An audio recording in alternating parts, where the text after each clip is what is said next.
Titans, Bitcoin had a significant correction last night, but should you be worried and why did this happen? Let's discuss this and what you need to know before we head into the weekend. Kevwork, hit that intro.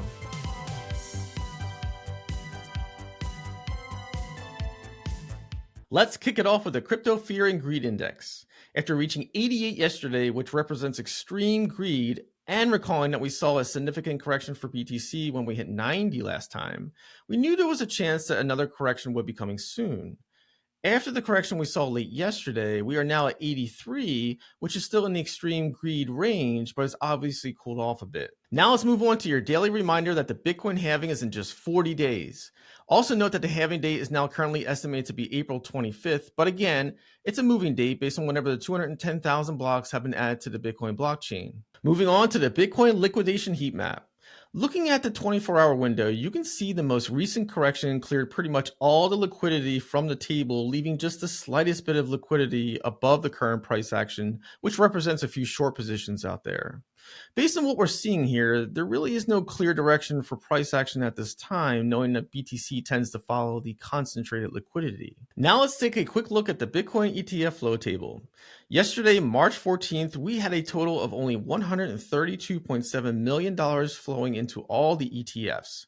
And what's interesting is that the outflow from Grayscale was only $257.1 million, which is about average.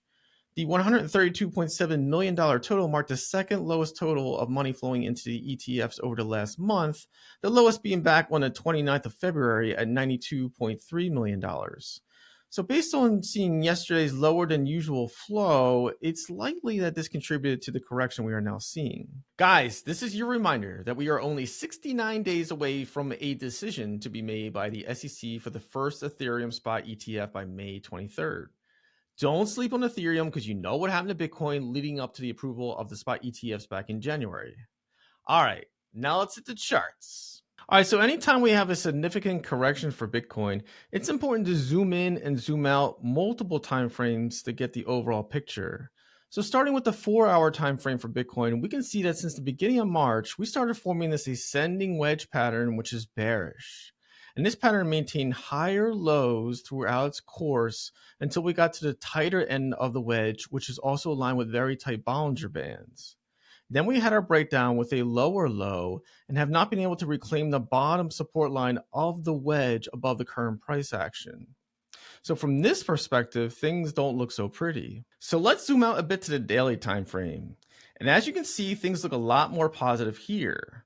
We have this trend line that is currently providing support at the moment, but as you can see, we fell below the 68.4K to 69.4K support zone, which is now acting as resistance.